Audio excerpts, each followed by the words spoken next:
C'est bon, tu l'as encore? On a le screen. Alors, on me disait qu'on était dans la paracha. On y est? Très bien. On est dans la paracha de Vayera et on a vu que tous les sujets de la paracha de Vayera rappellent beaucoup les mêmes sujets que nous avons vus dans la paracha de Lech Lecha. Et donc, on va essayer de voir ce qui se passe dans la paracha de Vayera.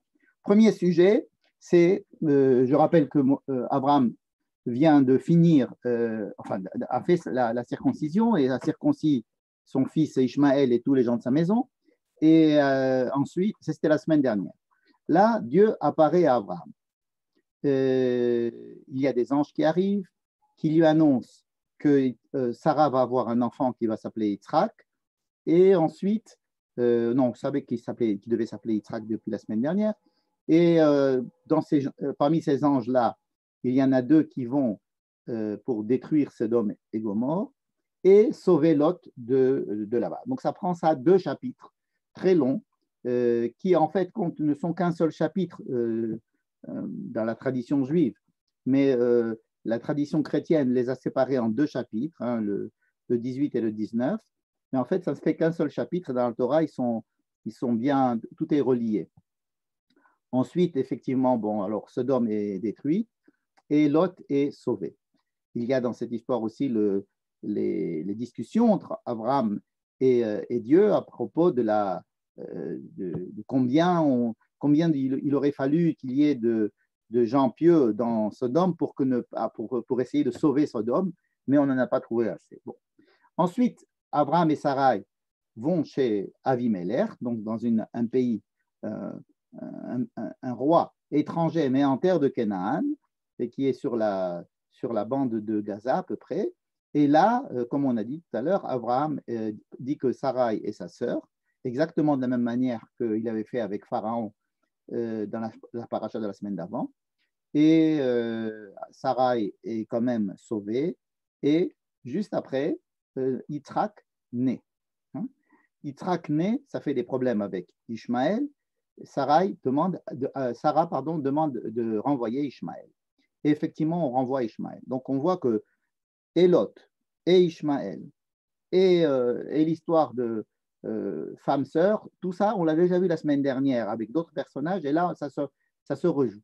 Ensuite, il y a un esquème, il y a un traité de paix avec Avimelech, de la même manière que la semaine dernière, il y avait un traité de non-agression, en tous les cas une guerre, et ensuite un traité de paix avec Malki-Tzedek et les rois de Sodome. Tout ça, c'était pour essayer d'avoir des relations correctes avec les voisins. Et puis, on finit notre paracha avec la Akedat Yitzhak, la ligature d'Yitzhak. Et c'est cette lecture, c'est le sujet que je vous propose ce soir d'étudier, la Akedat Yitzhak. Et si nous avons le temps et si cela vous intéresse après, on pourra aussi étudier ce que j'ai mis en rouge au-dessus, c'est-à-dire la destruction de Sodome et le fait d'avoir sauvé Lot. Il y a une idée essentielle à ce sujet que si vous voulez, on l'étudiera après. Mais l'essentiel de ce soir, ce sera la ligature d'Yitzhak. Alors voyons le texte. On ne va évidemment pas étudier tout le texte, on ne va pas étudier toute la Hakeda, on va simplement s'inspirer d'un enseignement du Rav Gilles Bernheim, qui, il y a plusieurs années, m'avait enseigné cette lecture et que j'ai retrouvé chez d'autres commentateurs qui allaient dans le même sens et qui est très séduisante. Pourquoi elle est séduisante? Parce que face à la ligature d'Yitzhak, on se trouve, si vous voulez, devant des grands problèmes théologiques et des gros problèmes moraux. Je vous rappelle l'histoire. Dieu demande à Abraham d'aller sacrifier son fils. Et en fin de compte, il ne le fait pas. Seulement, il y a, si vous voulez, dans ce que la loi orale en a fait de cet épisode,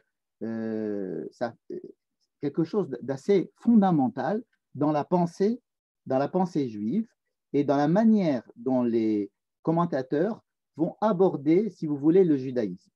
Alors, si vous voulez, je vais vous donner deux aspects, peut-être dans cette palette d'avis et de commentateurs, 2 commentateurs qui ont été le plus loin dans un sens et le plus loin dans l'autre sens. C'est le Rav Sherlo. Le Rav Sherlo est un ami du Rav Tamir Granot. Ils sont les deux roches de la même yeshiva. Et il décrit ces deux grands penseurs. Un, c'est le Rav Yosef Dov Soloveitchik, qui était aux États-Unis et qui voit dans la Akedat Yitzhak l'archétype de ce que l'homme juif en général doit, comment est-ce qu'il doit considérer la Torah et les mitzvot. A priori, pour lui, la Torah et les mitzvot ne sont pas là pour améliorer la vie du juif. Elles sont là un peu comme comment dire, Yeshayahu Lebovitch. Il faut faire les choses parce qu'elles sont faites et la plupart du temps, les mitzvot sont désagréables. Elles demandent beaucoup d'efforts, elles demandent beaucoup d'investissement sans rien promettre. Et si Dieu demande à Abraham, eh ben, prends ton fils et va le sacrifier, le Rav Soloveitchik, dans un fameux texte, il dit, eh ben, il ne faut pas penser que dans cet ordre, il y a derrière une promesse que tu peux tuer celui-là, je t'en donnerai un autre. Non, tu vas tuer celui-là, tu vas revenir chez toi et tu n'auras plus d'enfants, mais fais-le quand même. Et donc, il faut être avec cette abnégation face à la Torah, et face au mitzvot, et face au judaïsme. Et le judaïsme n'est pas là pour nous embellir la vie. Et il continue en disant, oui, mais après, ça nous embellit la vie. Mais a priori, il ne faut pas y penser, et ça n'est pas du tout la première intention. C'est assez sombre comme description du judaïsme et du texte, mais en tous les cas, il s'appuie sur la Kedat Yitzhak, sur la ligature d'Yitzhak, comme étant un texte fondateur, si vous voulez, de toute la pensée juive pour lui, pour le Rav Soloveitchik. Alors lui, je l'ai décrit de façon un peu extrême, quoique son texte est assez clair. Et de notre côté, on peut voir des commentateurs totalement différents qui parlent au contraire d'un engouement, d'une relation de l'homme à Dieu qui peut le mener à faire à s'élever, si vous voulez, et à faire ça avec enthousiasme, et que la Torah est là pour élever l'homme, et que l'homme s'élève avec la Torah, etc. Donc il voit la Torah comme quelque chose de très positif et au contraire qui améliore, si vous voulez, le nefesh Adam, c'est-à-dire la vie humaine. Et vous voyez que c'est vraiment deux visions opposées complètement. On pourrait mettre au milieu entre ces deux visions-là du Rav Soloveitchik, qui dit qu'il faut faire comme Abraham, on lui dit va tuer ton fils, il va tuer son fils. Hein. Il faut être musulman, quoi. Il faut être, et puis après, on aura les vierges au paradis, si j'ose m'exprimer ainsi. Et puis on a le Rav Kook qui, au contraire, développe énormément d'aspects tout à fait positifs pour l'âme humaine, pour le psyché de la personne, pour sa vie, et que la Torah et les mitzvot sont là pour l'améliorer, et son rapport à Dieu va l'élever, et donc il sera plus heureux, hein, pratiquement comme ça. Entre les deux, il y a un piout que les Sfaradim chantent à Rosh Hashanah, juste avant la sonnerie du shofar, qui est Etchar et Ratzon. Et lui, il essaye de faire en fait, il ne le fait pas exprès, puisqu'il a vécu, l'auteur de ce piout a vécu bien avant, et le Rav Kook et le Rav Soloveitchik, mais il donne une approche qui peut être considérée comme médiane. Il dit Aïn bocha velev sameach. Abraham pleure parce qu'il va faire quelque chose qui lui est extrêmement difficile, mais son cœur est heureux de pouvoir accomplir l'ordre de Dieu. C'est-à-dire qu'il y a un mélange ici de sentiments et de perspectives que le piout arrive assez joliment à rendre. Bon. Tout ça pour vous dire quoi? Pour vous dire qu'il y a énormément de gens, de commentateurs, de philosophes qui s'appuient sur leurs commentaires de la Akedat Yitzhak pour fonder, si vous voulez, pour être un des éléments fondateurs de leur pensée juive. Vous savez qu'il y a plusieurs pensées juives, on va dire qu'il y a une pensée juive. Mais en fait, disons que c'est quelque chose d'assez traumatisant. Il n'y a pas d'autre texte dans la Torah qui traumatise le lecteur autant que ce texte-là, qui fait poser tellement de questions.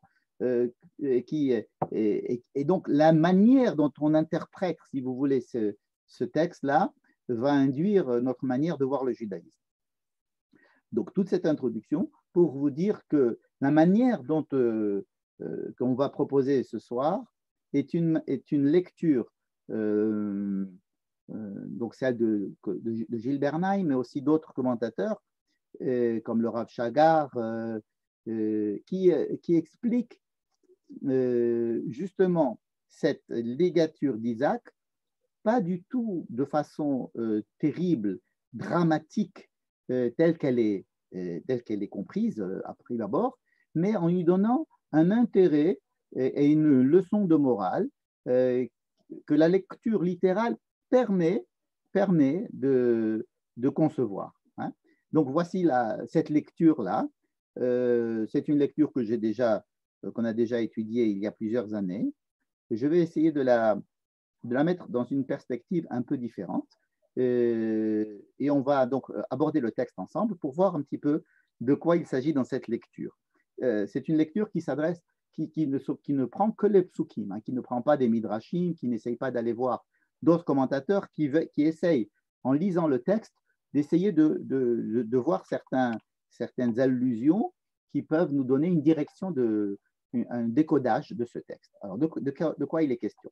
Donc, il s'agit de ce texte-là, de chapitre 22. C'est lui qui finit donc la paracha de Vayera. Vahi achar hadevarim ha'ele. Après ces choses-là. Alors, quand on commence une phrase, une histoire en disant après ce qui s'est passé, cela veut dire que ce qui va arriver maintenant n'aurait pas pu arriver avant ce qui s'est passé. J'essaie de m'expliquer.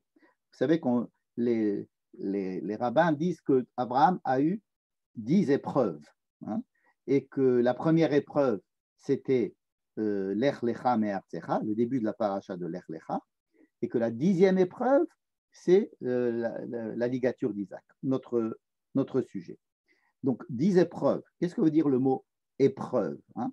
Épreuve, puisqu'on va avoir tout de suite dans le même verset, Veha Elohim Nisa et Abraham. Et Dieu, Nisa, ça veut dire qu'il met à l'épreuve. Nisa, hein, ça vient, c'est en rapport avec le mot Nisayon. Nisayon. Aujourd'hui, dans le langage courant, un Nisayon, c'est une épreuve en général très douloureuse qui met l'homme à l'épreuve. Hein. Le mot épreuve, je pense, est une bonne traduction.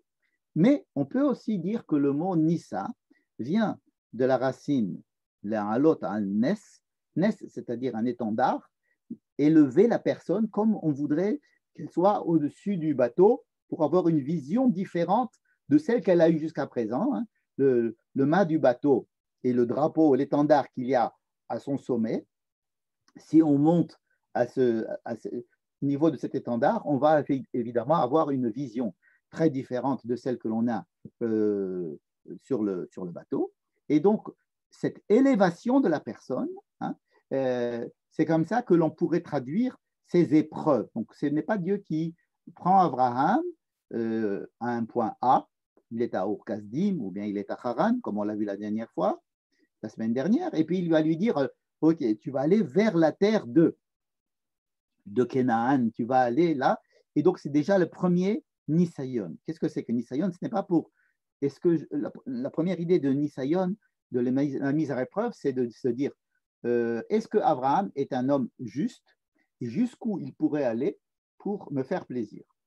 Bon, ce n'est pas du tout cette interprétation que l'on va retenir. On va au contraire dire que Abraham est quelqu'un qui a un énorme potentiel et que Dieu voudrait développer ce potentiel, c'est-à-dire prendre Abraham ou une personne en général et essayer de l'élever. L'élever, c'est-à-dire de lui faire passer du point A à un point B qui est plus élevé et qui est nouveau pour lui. Il est possible que l'homme découvre dans cet état nouveau quelque chose qu'il avait en lui, mais dont il n'était pas conscient. Et donc, dans cette élévation, il y a aussi une révélation de ce qui était en potentiel chez cet homme. Donc, lorsque Dieu prend Abraham et va l'élever, ça va être très difficile. Pourquoi est-ce que les deux termes, qui est élévation et le terme qui veut dire épreuve, pourquoi est-ce qu'ils se trouvent sur le même mot?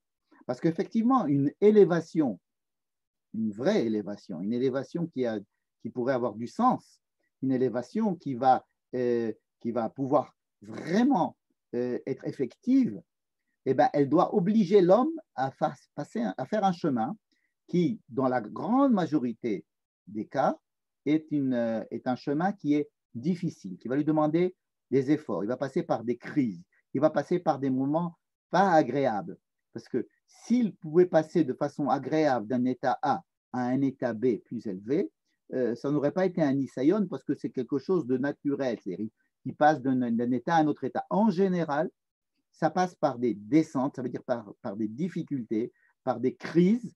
Et en surmontant cette crise, en surmontant cette épreuve, il va se retrouver au-dessus de là où il était. Hein. Et donc, dans ce cas-là, on peut voir que ces deux acceptions du même mot, mise à l'épreuve et élévation, c'est une épreuve que l'homme ressent comme épreuve et qui a pour but de l'élever de la part de Dieu. Donc, ici, on dit, après que Abraham ait réussi à s'élever à chaque fois depuis son état premier qui était à Ur-Kasdim, Dieu choisit Abraham. On ne sait pas pourquoi il le choisit. Il va exiger d'Abraham un certain chemin. Et dans tous ces chemins, Abraham va rencontrer beaucoup de difficultés, de peines, mais il va s'élever à chaque fois. Donc, après toutes ces épreuves, si vous voulez, après tout ce qui vient tout ce qui s'est passé dans la paracha de Lech Lecha et dans la paracha de Vayera, hein, alors Dieu élève Abraham. C'est la première fois que l'on voit que Dieu élève Abraham, bien que je vous ai dit que nos sages ont dit qu'il l'a élevé 10 fois et que c'est la 10e fois. Mais en fait, ici, c'est la seule fois dans la Torah où on parle d'un nisayon que Dieu met à l'épreuve, hein, Abraham, ou bien que Dieu élève Abraham, parce que cette élévation va être le couronnement de toutes les autres élévations, comme on va le voir. Bon. Alors, de quoi il s'agit? Quelle est l'élévation que Dieu demanderait à Abraham? Vayomer Elav, Abraham. Donc il lui dit Abraham. Ça veut dire quoi, Abraham? Ça veut dire prends conscience de l'état dans lequel tu te trouves maintenant, Abraham. Et effectivement, Abraham répond positivement, Vayomer Hineni. Me voici. Me voici, ça peut vouloir dire je suis prêt à faire ce que tu veux, mais ça peut vouloir dire aussi que Abraham prend conscience de l'état auquel il est arrivé déjà jusqu'à maintenant. Pourquoi? Parce qu'on va le mettre sur un chemin où il doit progresser. C'est ça que ça veut dire ce hineni.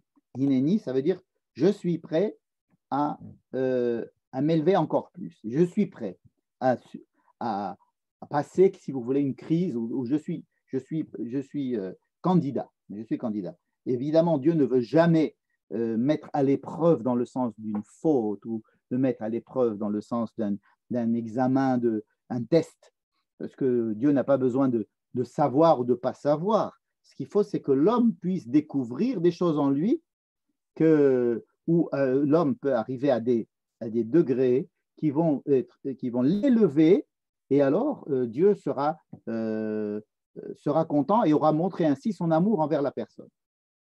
Et d'ailleurs, on le voit tout de suite. Qu'est-ce qu'il va lui dire? Vayomer, il lui dit, car na, prends s'il te plaît. Alors, ce mot na explique ce qu'on vient de dire. Prends s'il te plaît. Donc, vous voyez que ce n'est pas une injonction, ce n'est pas une punition. Il dit s'il te plaît. Hein? Vous savez, quand il lui a dit lech lecha aussi, quand il avait dit à Abraham, lech lecha me artsecha ou mi molatecha ou mi bet avicha, il lui avait dit quitte la terre d'où tu es né et la terre de tes parents. Il lui dit lech lecha, et Rashi nous avait expliqué lecha, c'est pour toi. Hein? Va pour toi.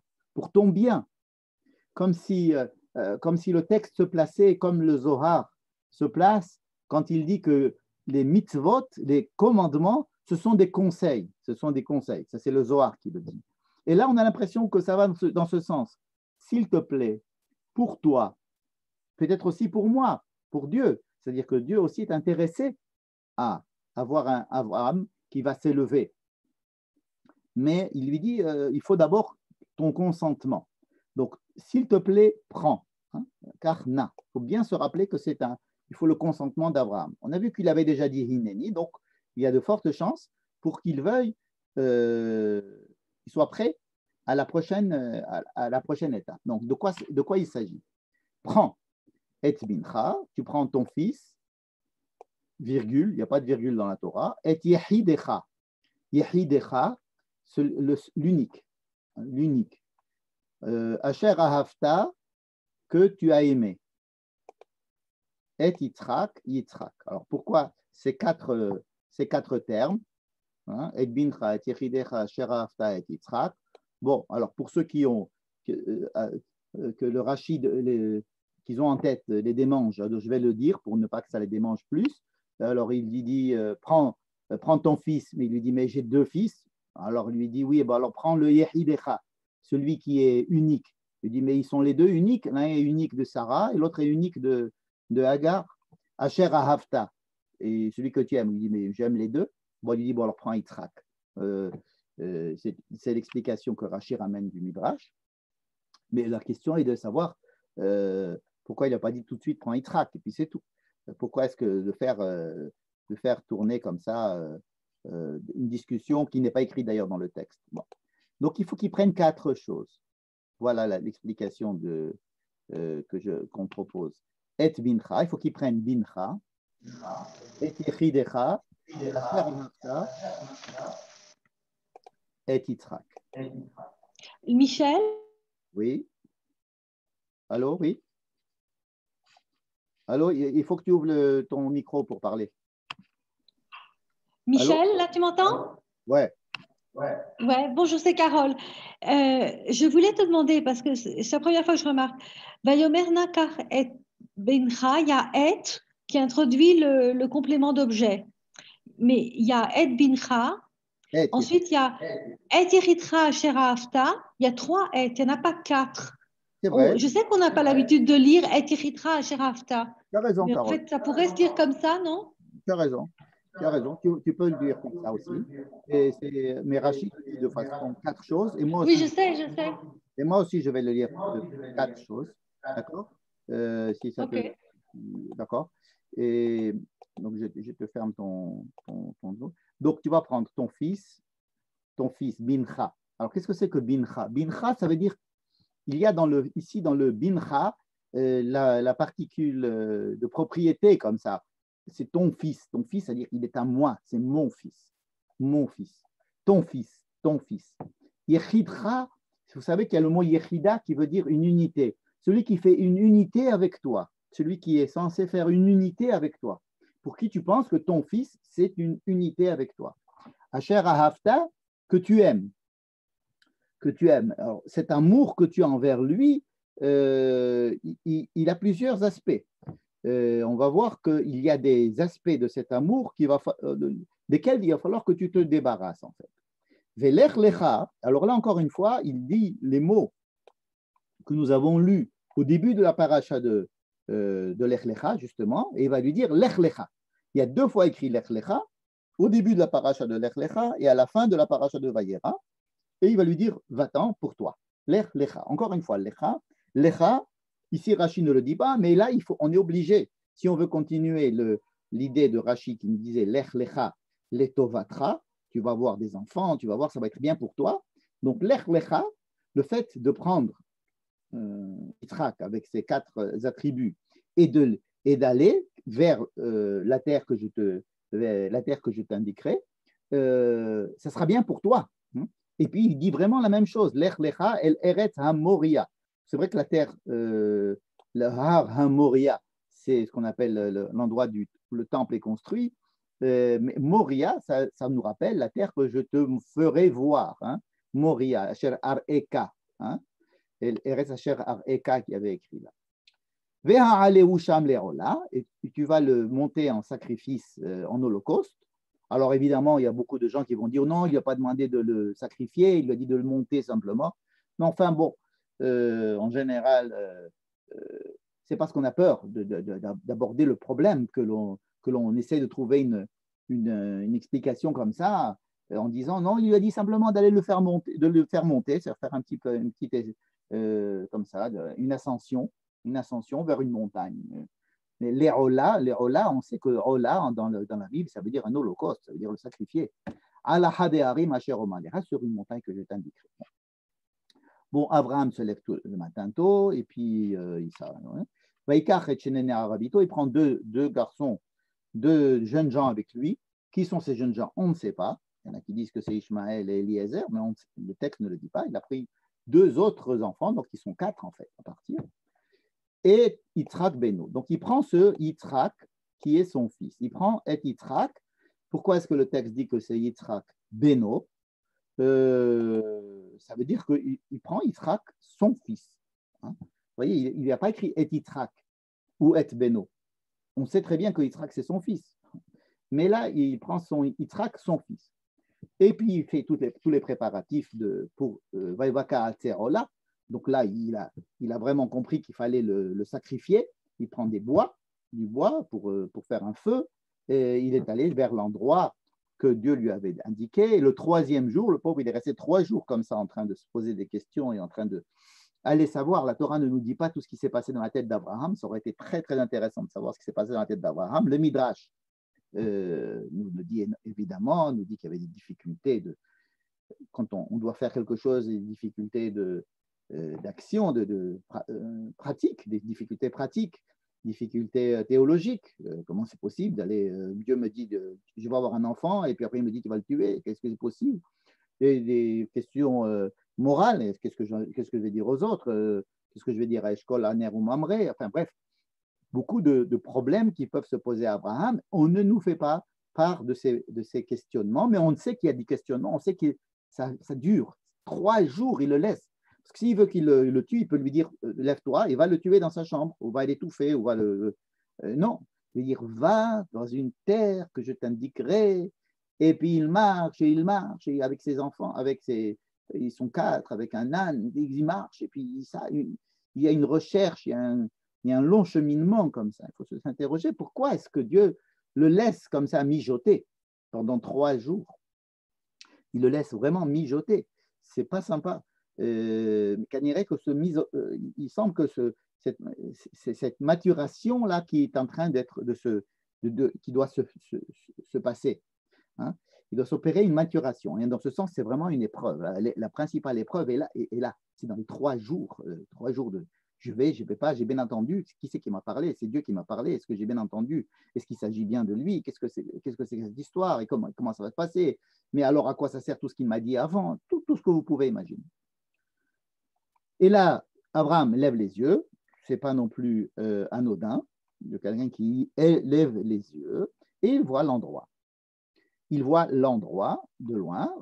Il se sépare des deux jeunes gens et il prend Yitzhak et il va monter sur cette montagne. Il prend avec lui le bois, il prend avec lui ce qu'il faut pour aller faire un sacrifice et il prend toujours Yitzhak Beno, son fils Yitzhak. Il prend le couteau, et alors je l'ai mis ça en gras parce qu'ils vont les deux ensemble. Donc maintenant ils sont arrivés au bas de la montagne, ils vont monter sur la montagne, il y a Abraham, il y a Yitzhak, il y a le feu, enfin de quoi faire un feu, du bois et un couteau. Et alors là, la première fois que Yitzhak, je crois la seule d'ailleurs, à part la bénédiction qu'il fera à son fils à la fin de sa vie, Yitzhak parle. Vayomer Yitzhak. Pour ça, je l'ai décalé un petit peu. El Abraham Aviv. Il parle à son père Abraham. Hein? Ce n'est pas l'autre Abraham. Vous savez, il y avait deux Abraham. Ben non, il n'y a pas 2 Abraham, il y a un seul Abraham. Abraham, pourquoi on va dire Abraham, son fils, son père? Évidemment qu'Abraham, c'est son père. C'est la même chose que tout à l'heure. On nous disait pourquoi on a dit Yitzhak Beno. Et là, c'est Abraham Aviv. il parle à son père, Abraham. Vayomer, alors on ne sait pas qui c'est qui parle là cette fois-ci. On suppose que c'est Yitzhak qui va parler. Vayomer Yitzhak el Abraham Avi. Vayomer Avi. Il lui dit, papa, mon père. C'est ça qu'il lui dit. Il lui dit, mon père. Qu'est-ce que ça veut dire? Voilà, mon père, Avi. Regardez la réponse d'Abraham, elle est encore plus bizarre. Vayomer hineni béni. Me voici mon fils. Me voici mon fils. Alors là, il est clair qu'il s'agit d'un problème père-fils. Ce n'est pas une question d'interprétation très, très vaseuse. Regardez combien de fois il y a le mot aviv, bincha, beno, avi, aviv, hineni, béni. Il s'agit vraiment d'un problème père-fils. Et Abraham, qui avait déjà dit hineni à Dieu, ici il dit hineni bni. Pour faire un jeu de mots, disons, me voici mon fils, me voici être mon fils. Vayomer, et alors maintenant c'est encore une fois Yitzhak qui repart. Ok, on a pris de quoi faire un feu, on a pris du bois, mais où est-ce qu'il est, qui on va sacrifier? On n'a pas pris l'objet du sacrifice, l'objet de l'Holocauste. Où est l'agneau? Vayomer Abraham répond. Alors maintenant Abraham est embêté, parce que jusqu'à présent il n'a pas dit à son fils que c'était lui l'objet du sacrifice. Il lui dit Elohim ir Elohase. Dieu nous montre, Dieu décidera va nous montrer un C, un agneau. Alors, qu'est-ce que c'est que cette phrase-là? Dieu nous trouvera un agneau. Ça veut dire que, crois en Dieu, mon fils, Dieu va nous envoyer un agneau.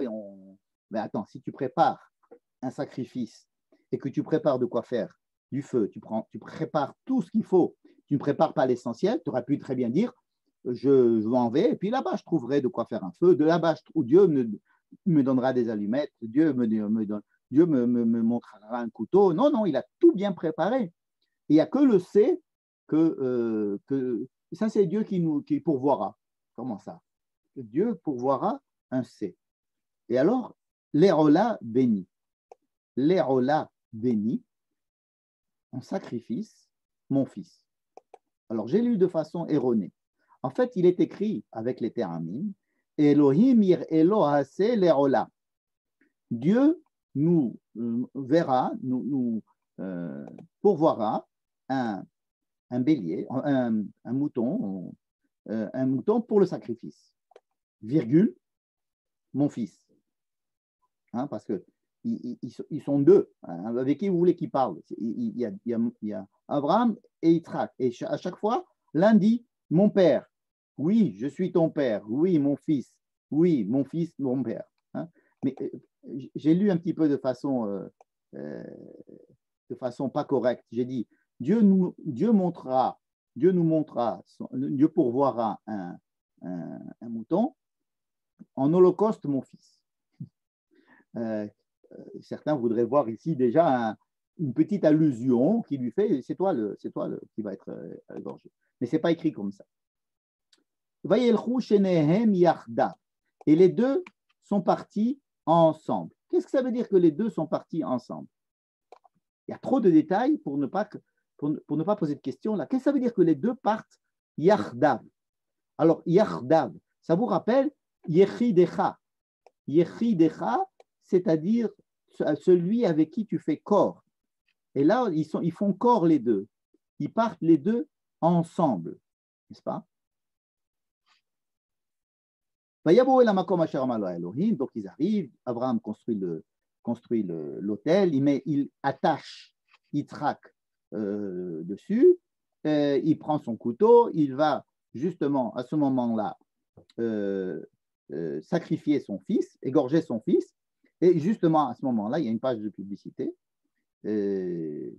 suite au prochain numéro, Vaikra Elav Malach Hashem. Alors, un ange de Dieu ne vient pas à côté de lui, mais vient du ciel, Min HaShamayim. Malach Hashem Min HaShamayim. Et il lui dit, Abraham, il dit oui, il dit toujours prêt, comme un bon éclaireur. On est toujours prêt. Vayomer, Hineni. Voilà, tout le monde il dit Hineni. Vayomer, Al tishlach yadcha lanar. Surtout, ne mets pas ta main sur le jeune homme. Ve'al ta'aslo me'uma, et ne lui fais rien. Hein, il faut pas, ne jette pas une pierre, ni ne lui donne pas un coup de pied, ni rien. Tu ne dois pas lui couper un petit morceau, rien. Tu ne dois rien lui faire. Pourquoi? Qui?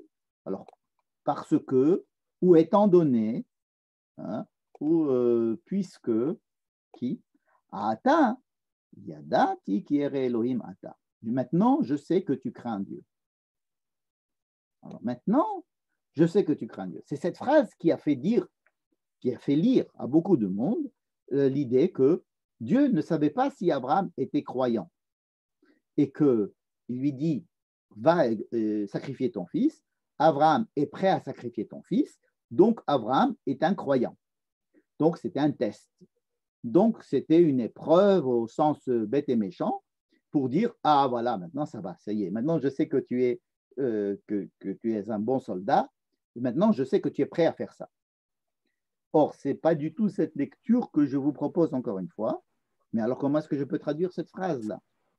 Comment, si je ne lis pas cette phrase comme je viens de vous la lire, comment est-ce que je pourrais la lire autrement? Ata yadati ki ere Elohim ata. Maintenant, je sais que tu crains Dieu. Alors, il faut savoir, on le sait, que yere Elohim, ça veut dire craindre Dieu, c'est quelque chose qui est bien particulier dans la Torah, surtout dans le Zohar, qui nous explique que aimer Dieu, craindre Dieu, respecter Dieu, penser à Dieu, tout ça, ce ne sont pas des choses qui sont équivalentes. Ce sont ce qu'on appelle des midot ou des sphirotes, c'est-à-dire que ce sont des manières d'appréhender Dieu qui sont très différentes. Qui yere Elohim ata, maintenant je sais que tu es yere Elohim. Et avant, qu'est-ce qu'il était? Il n'était pas yere Elohim. Il n'était pas craignant Dieu. Il était quoi? On peut dire qu'il aimait Dieu. Hein? Alors là, je vous ai fait un tableau que vous connaissez par cœur, que surtout les élèves de Manitou connaissent par cœur, parce que c'était le béaba de l'enseignement de Manitou, qui nous rappelait ce que nous a expliqué le Zohar, beaucoup dans plein d'endroits, que Abraham est celui qui a fondé dans l'identité juive, qui a apporté la pierre de la mida du chesed, c'est-à-dire de la bonté, de la charité, hein, presque de la charité chrétienne, et de l'amour, hein, l'amour. Et donc, pour Abraham, Dieu, c'est un Dieu d'amour. Je ne sais pas si vous avez entendu, par exemple, les Français parler, par exemple, des religions. Hein, on va dire, donc, si on parle des religions, donc toutes les religions sont des religions d'amour. Pour eux, une religion, c'est forcément une religion d'amour. Donc, pour eux, l'islam, c'est une religion, donc c'est une religion d'amour, et donc c'est une religion où prier dans une mosquée, c'est donc communier, et donc c'est d'aimer tout le monde, etc. Donc on ne peut pas comprendre comment est-ce qu'une religion ne peut pas être une religion d'amour. Pourquoi? Parce qu'ils sont vraiment imprégnés de ce que Abraham, au moins jusqu'ici, avait fondé. Abraham, c'est la religion d'amour, c'est la religion de bien. Même des gens des Sodome, ils veulent les sauver. Il est prêt à tout pour avoir de la paix. Il est prêt à partager la terre d'Israël avec Avimelech en lui disant qu'il lui donne la moitié. L'autre, il lui donne la moitié. Il est prêt à donner toutes les moitiés de ce que tout le monde veut. L'essentiel, c'est d'avoir la paix. Même sa femme, il est prêt à la donner pour avoir la paix.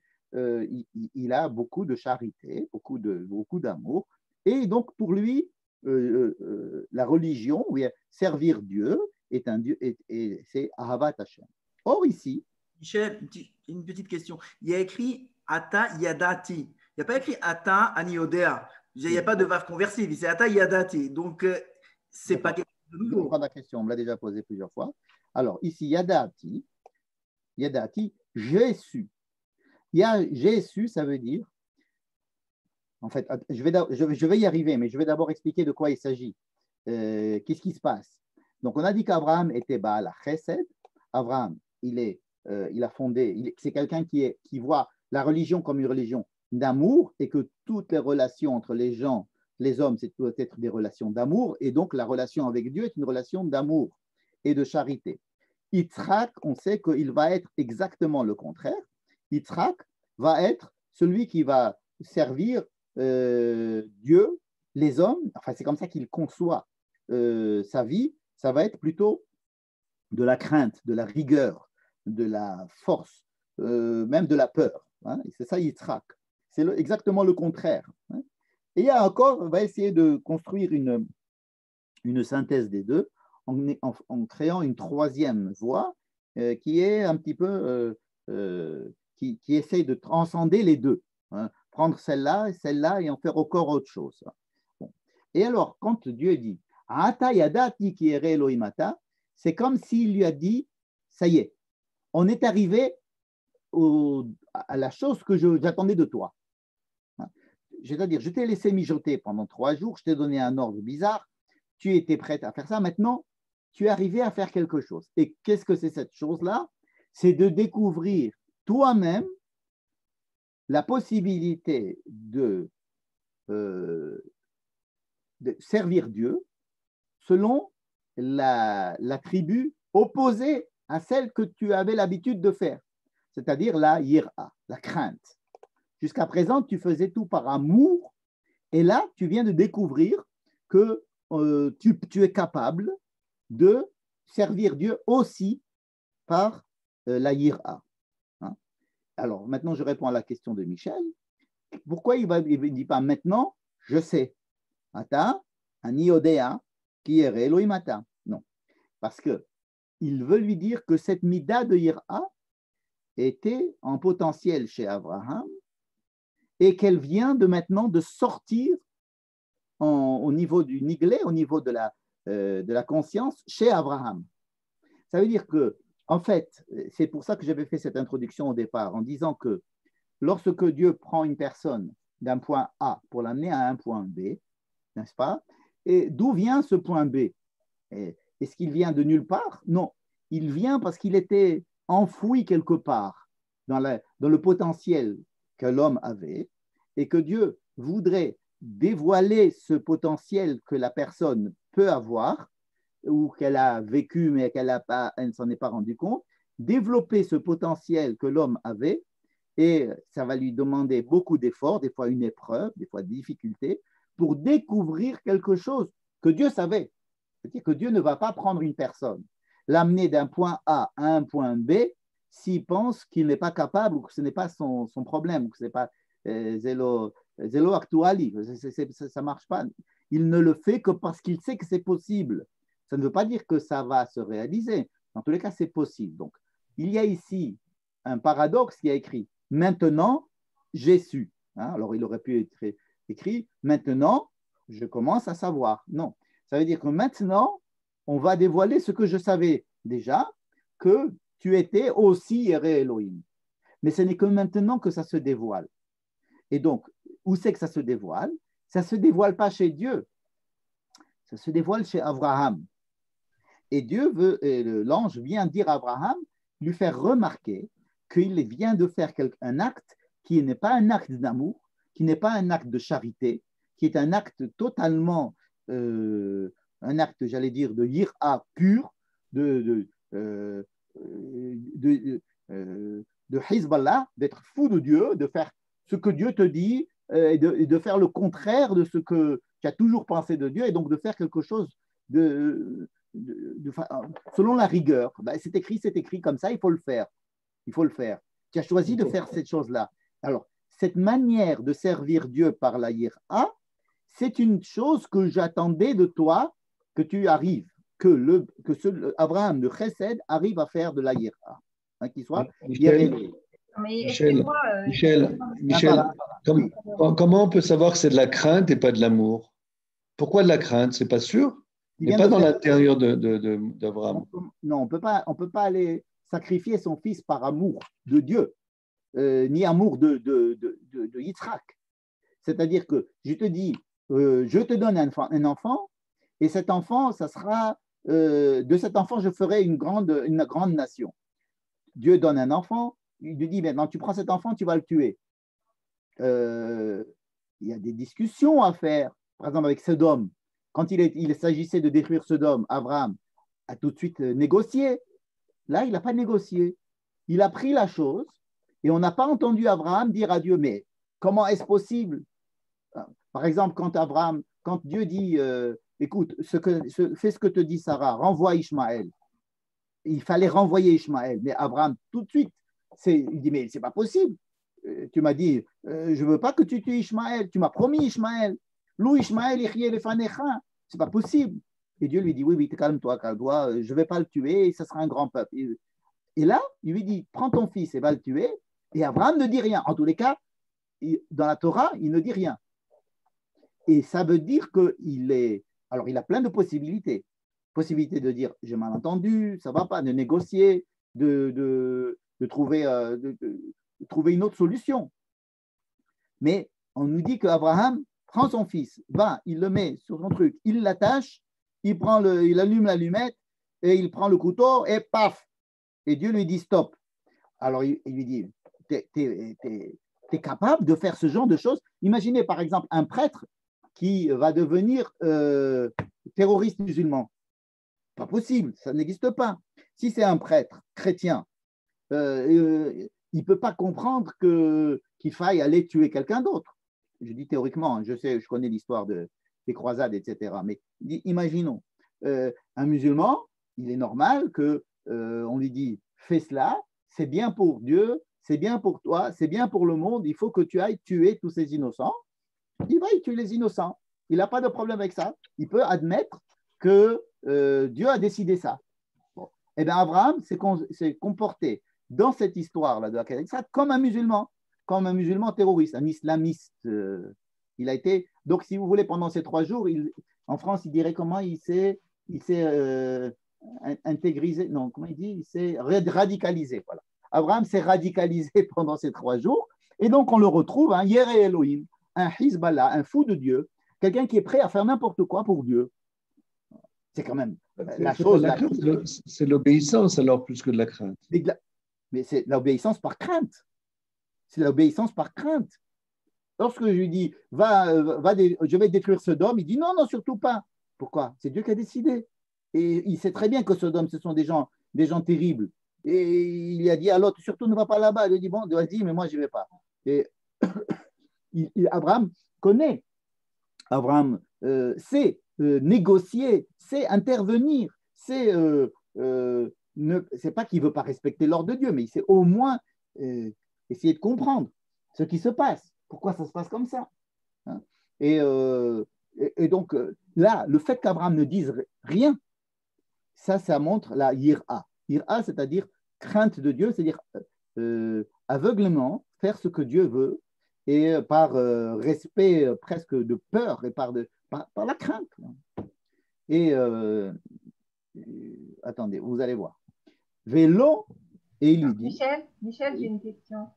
Est-ce que justement, il n'y a pas encore une leçon dans le fait que ce sacrifice, de cet holocauste de Yitzhak a été arrêté dès le départ? C'est-à-dire qu'Abraham n'est jamais allé jusqu'au bout. Donc là aussi, il y a une leçon à retenir. Ah oui, mais il y a plein de choses. Je ne suis pas en train de faire. Je vous ai dit, on n'est pas en train de tout étudier là. Je simplement, je trace une ligne. Vous voyez? Je trace une ligne directrice, et puis jusqu'à la fin. Et puis à la fin, si vous voulez, vous posez des questions sur d'autres interprétations, d'autres directions, etc. Avec grand plaisir. Mais là, j'essaie de m'en tenir à une ligne de lecture. Une ligne de lecture qui va nous amener jusqu'à la fin, si vous le voulez bien. Après, on pourra voir des autres, que l'essentiel de la Hakeda, c'est en fait le fait qu'il ne l'a pas sacrifié, etc. Alors, il lui dit, qui? Ata, yadati ki ere Elohimata, on vient d'en parler, ve, donc il donne 2 raisons. Deux raisons. Il dit maintenant, ne lui fais rien. Pourquoi? Parce que je vois que, ça y est, tu es arrivé à ce degré de Yere Elohim, de Yira, de crainte. Je vois que tu es capable de faire de suivre Dieu par la crainte. Velo chasarta, et tu n'as pas ménagé, tu n'as pas.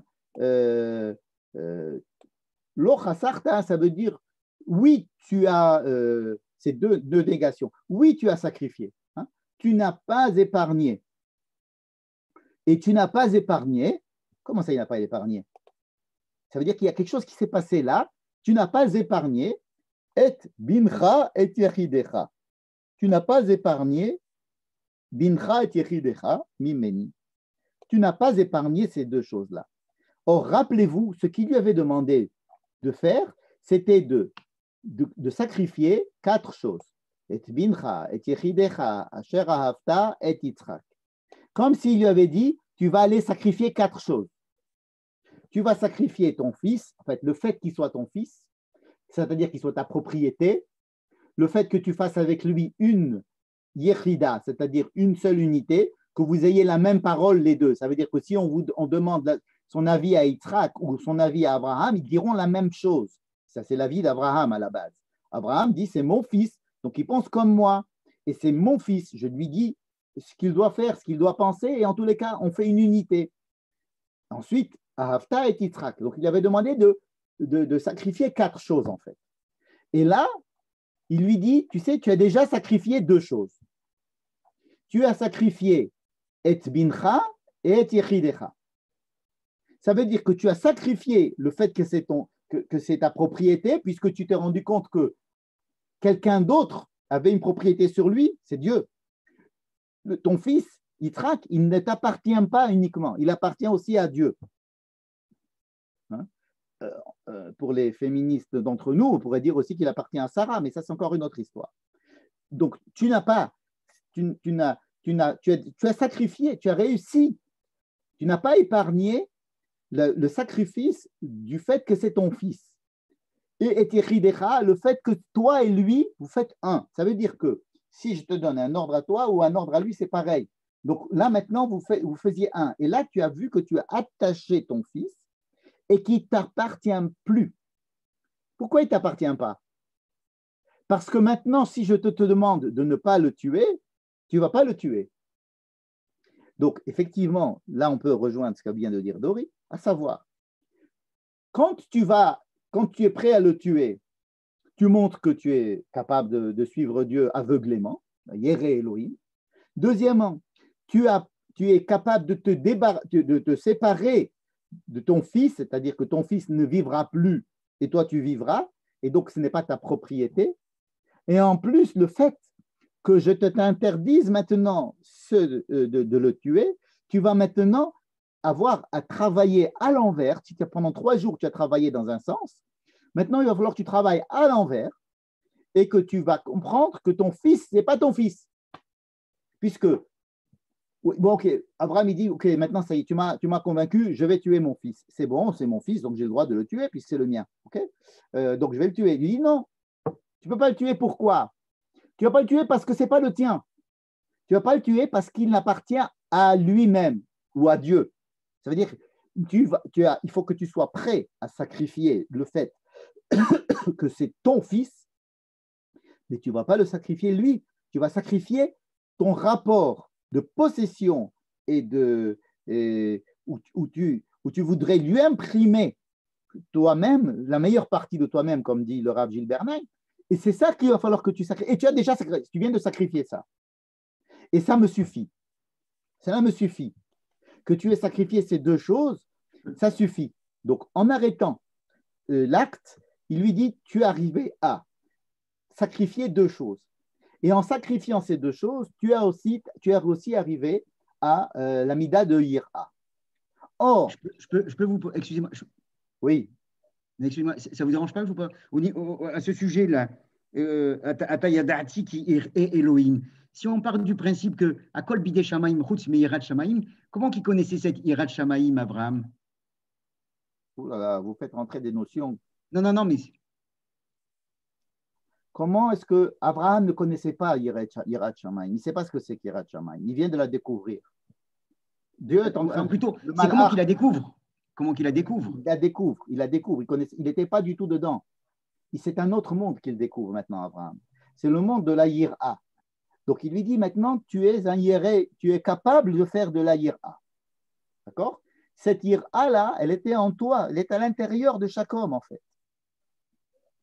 Comme la Ahava existe chez tout le monde, il y a plein de choses qui existent chez toute personne.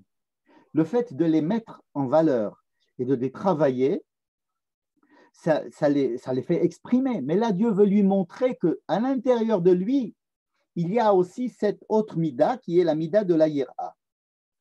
Et pourquoi il fait ça? Parce que justement, le fils qui va naître maintenant, parce que Yitzhak, il était né biologiquement, si vous voulez. Il était né, déjà, il est né de façon pas, assez surnaturelle, puisqu'il est né de parents presque stériles et vieux, etc. Bon. Maintenant qu'il est né, il doit mourir. Et puis là, il ne meurt pas, il renaît, si vous voulez.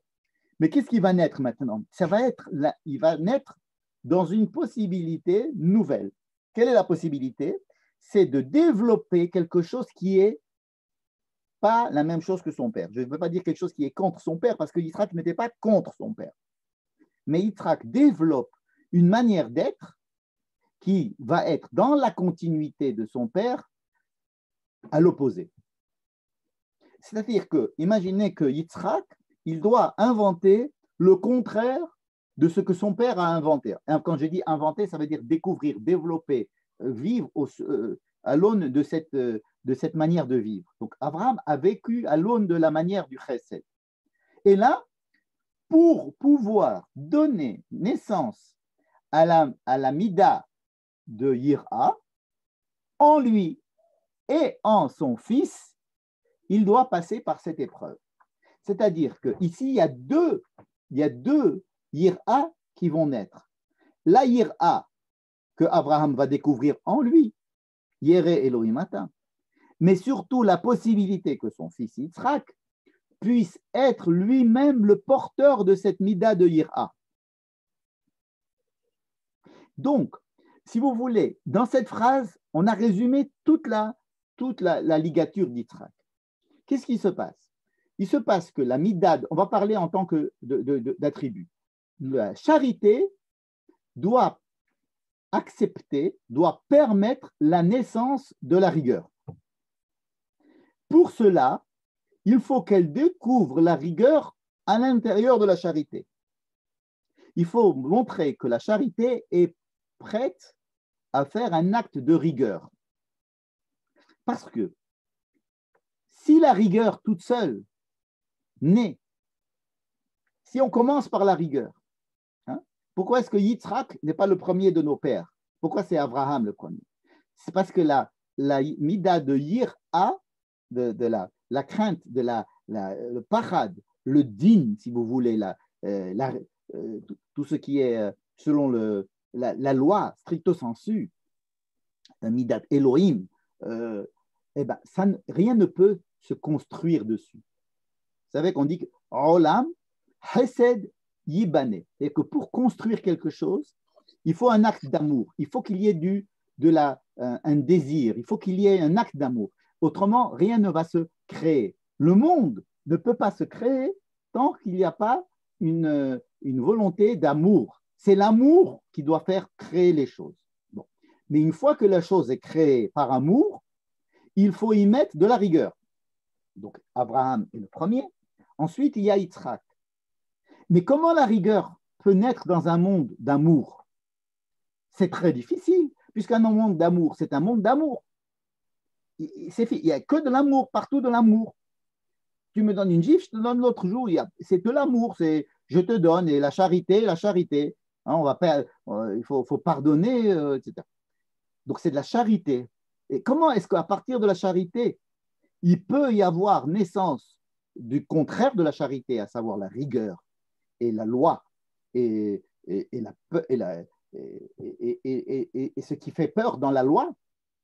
Alors, toute notre histoire, c'est ça on va découvrir dans la charité, à l'intérieur de l'homme qui est Abraham, on va découvrir cette chose qui s'appelle la yira et voir qu'Abraham était capable de découvrir la yira alors qu'il était plein de charité. C'est ça l'épreuve d'Abraham. C'est ça la grande difficulté d'Abraham et c'est ça qui va l'élever. Ce qui va l'élever à Abraham, c'est de pouvoir à la fois maintenir sa raison d'être, le chesed, mais aussi découvrir d'autres pans de de ce qui pourrait être à l'intérieur de lui et permettre leur existence. Alors, ça peut être traduit sur le plan psychologique ici de façon très simple. Le père qui étouffe son fils ou la mère qui étouffe son fils parce qu'elle voudrait que son fils soit exactement ce que lui rêverait que son fils soit. Si, ça serait de dire accepte de l'évater, c'est-à-dire comment on dirait en français, d'abandonner ce rêve pour ton fils. Annuler. Oui. Non, renoncer. Renoncer. Renonce au rêve. D'accord, merci. Renonce au rêve que tu voudrais impliquer, obliger ton fils à être. Et laisse ton fils être quelque chose, enfin, ce qu'il est lui. Pourquoi? Parce qu'il ne t'appartient pas, il appartient à Dieu. En fait, il appartient à lui-même. Donc, sur le plan psychologique, c'est assez clair cet enseignement, c'est-à-dire donne la possibilité à ton fils d'être autre chose que ce que tu voudrais qu'absolument il soit. Et donc, va égorger le fait que c'est ton fils, le fait que c'est qui t'appartient et le fait que tu fais qu'il pense la même chose que toi, vous faites une yérida. Ça, tu vas l'égorger. Il lui a demandé aussi d'égorger, de sacrifier le trop plein d'amour. Parce que des fois, l'amour peut justifier ces genres de choses et donc entamer cette liberté que peut avoir l'enfant. Et donc ça aussi, il faudrait se débarrasser de ce trop grand amour, de ce surplus d'amour qui ne permet pas à l'enfant de se développer. Donc il faut qu'il y ait chez Abraham ce travail-là. Ça, c'est sur le plan psychologique. Et effectivement, Abraham a été capable de le faire, ce qui a permis à Yitzhak d'être Yitzhak. D'ailleurs, quand ils vont sortir, Abraham va trouver un... Bon, c'est trop fort pour Abraham. Il est obligé de faire quelque chose maintenant. Avec cette colère, je sais pas, il va prendre un bélier et puis il va le sacrifier à la place de son fils. Comme si ce n'était pas possible de complètement refreindre tout ce qu'il a développé pendant ces 3 jours. Bon. Et il appelle l'endroit Hachem Yir'e. Alors, Yir'e ici, Dieu verra. Pourquoi il appelle ça Dieu verra? Il y a aussi ici quelque chose, un jeu de mots avec la crainte de Dieu. Yir'e Hachem et Hachem Yir'e. Ça, c'est vraiment verra. Mais verra, c'est aussi de la crainte parce que être entre les mains d'un Dieu qui ne me dit pas où aller, comme cette épidémie là. Ce qui embête les gens, c'est qu'on ne sait pas où on va. On est en guerre, on nous demande un confinement, déconfinement, les maquillages, les livres, on ne sait pas. Alors chaque jour ça change. Ça c'est ça qui est stressant. Donc Hachem vas-y, je te dirai où. Et oui, mais je ne sais pas où. Alors je marche, je ne sais pas où aller. Alors le 3e jour il dit voilà, c'est là. Eh bien, va vers la terre que je t'indiquerai. C'est difficile. On a besoin de yira, ça nous met en yira. Donc même le fait de dire que Dieu va le montrer cet endroit, que Dieu se verra, on verra. On verra Dieu. Et ça veut dire aussi un petit peu la crainte de Dieu.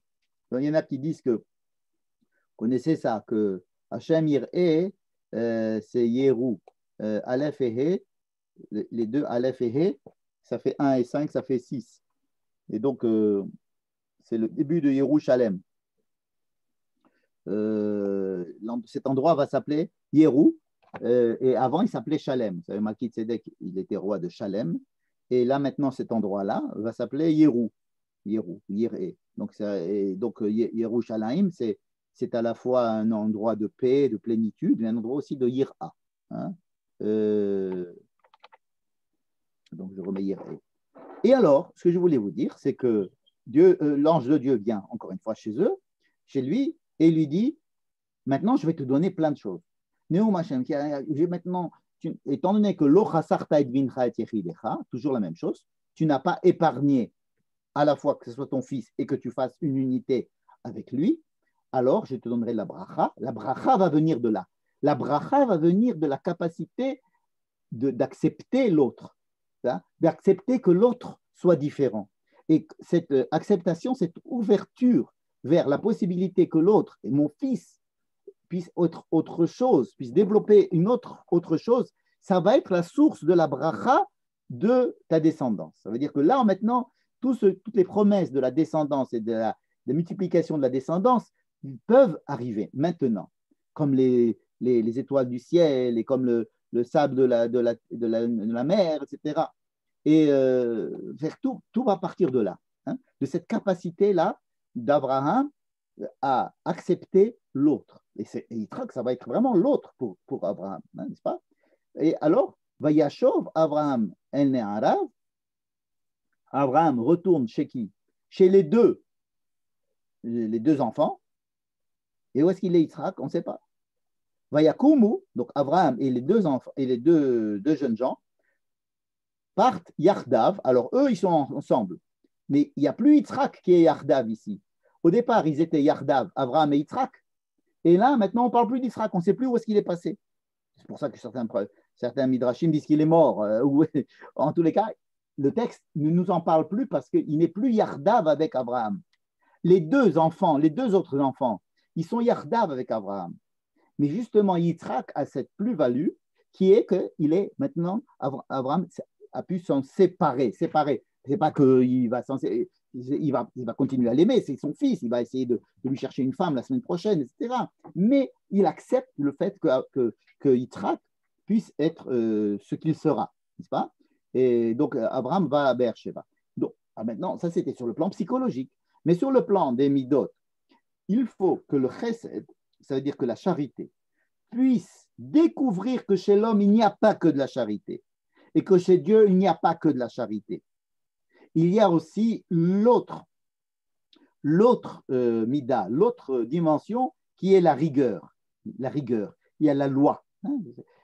C'est très actuel pour la France en ce moment, qu'il y a des problèmes de savoir un peuple de charité qui accepte l'autre et qui fait rentrer chez lui des étrangers et qui veut mixer les populations et qui veut et qui se retrouve à être obligé d'avoir des lois de restriction et des lois d'exclusion, des lois de partage et de séparation et d'interdire le séparatisme en séparant. C'est compliqué. C'est exactement de ça qu'il s'agit ici. C'est qu'à l'intérieur de la charité, Abraham découvre la possibilité d'avoir une loi rigoureuse, j'allais dire vraiment kamikaze, qui va les yeux fermés, comme un terroriste aujourd'hui, il va aller faire la volonté de Dieu. Il a les yeux fermés. Alors, être capable de faire ça, c'est démontrer qu'il a ça aussi en lui, Abraham. Et bien alors, tu vois que maintenant, si le chesed, si toi en tant que charité, tu as pu arriver à cette mida de yira, alors la mida de yira va pouvoir être réalisée chez Yitzhak. C'est-à-dire qu'il y a deux choses qui se passent. Sur le plan psychologique, Abraham accepte que son fils soit différent, mais sur le plan des midot, celui qui a inventé le chesed découvre par cet acte-là, incroyable, dramatique, ce que vous voulez, sa capacité de faire un truc dément, un truc qui est contraire à sa manière de faire d'habitude. Et c'est Abraham qui était prêt de sacrifier son fils. Ce n'est pas n'importe qui, Abraham. Abraham, c'est le monsieur charité qui est capable de faire un acte comme ça. Alors, il découvre que c'est aussi possible chez l'être humain. Donc, la possibilité d'être comme ça par son fils va pouvoir exister. Mais non seulement cela. Lorsque Yitzhak va pouvoir développer cette mida de yira, ce ne sera pas une mida de yira qui vient de nulle part. Yitzhak a le droit et la possibilité de développer sa mida de yira, de pachad Yitzhak, que parce que son père est midat chesed. Ça veut dire qu'il faut que Yitzhak reconnaisse en permanence que sa mida de yira ne vient pas de nulle part. Elle vient du fait que le chesed lui a donné la possibilité d'exister. Aujourd'hui, on a un problème. Vous savez, la chrétienté, pour schématiser, la chrétienté est très charité et l'islam est très rigueur, comme ça. Et alors, on a un problème de y a une petite confrontation comme ça. En fait, le judaïsme s'est posé la question à la base en se disant comment est-ce que ça doit s'agencer pour pouvoir vivre ensemble. C'est ça le message du judaïsme par rapport à ce qui se passe aujourd'hui et ce qui s'est toujours passé dans l'histoire. C'est-à-dire de dire que d'abord, il faut commencer par la charité. Ensuite, la charité doit permettre la rigueur, mais la rigueur doit être toujours un élément qui est assujetti au chesed. La charité est là assujettie, c'est le fils, c'est le deuxième. On n'a pas commencé par la rigueur, on a commencé par la charité. Regardez par exemple la question que posait Manitou Zichrono Livracha. Il disait pourquoi est-ce que dans l'éducation c'est l'inverse? Pourquoi est-ce qu'un enfant, il faut d'abord lui apprendre que Shabbat, c'est interdit de toucher à ça, ou bien que ne touche pas aux allumettes, ou bien ne traverse pas la rue tout seul? Pourquoi on lui donne des mitzvot assez, lota assez, comme ça, bêtes et méchantes, avant de lui enseigner l'amour et l'amour de Dieu et de faire Shabbat parce que c'est de trouver du plaisir dans Shabbat? Pourquoi il faut commencer par la Yira avant d'arriver au Chesed? Alors que, puisqu'on a dit que le premier père, c'est Chesed, et le deuxième père, c'est le Yira. Il y a une raison toute simple.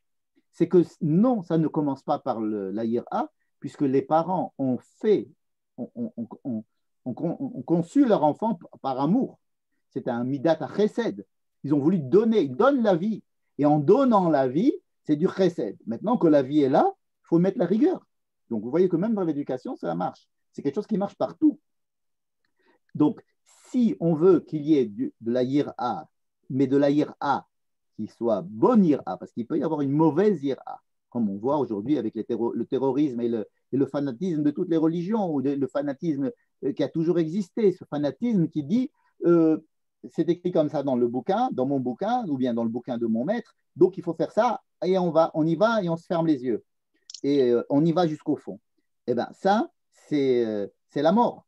Ce n'est pas possible. Il faut que ça soit précédé, que ça soit construit sur d'abord le chesed, d'abord la charité, d'abord une vision du monde qui est une vision d'amour. Et ensuite, pour que cet amour puisse être consolidé et pour qu'il ait des règles, pour qu'il y ait une mise guérette, une fois que vous avez fini un tableau, vous achetez un cadre. Il faut d'abord faire le tableau qui est création. Puis après, il faut mettre un cadre, il faut mettre un clou, il faut mettre des trucs. Donc, il y a la hiéra qui vient ensuite au service du chesed, n'est-ce pas? Donc, le din, il est au service du chesed. Construire un monde sur le din, ça ne marche pas. Ça ne marche pas. Il faut construire un monde sur du chesed, et ensuite, il y a le din. Et ce que a fait la ligature d'Isaac, c'est qu'Abraham a pris la mida du din et il l'attache. Rappelez-vous de ça. Abraham attache la mida du din. C'est-à-dire que Abraham dit le chesed est plus important que le din.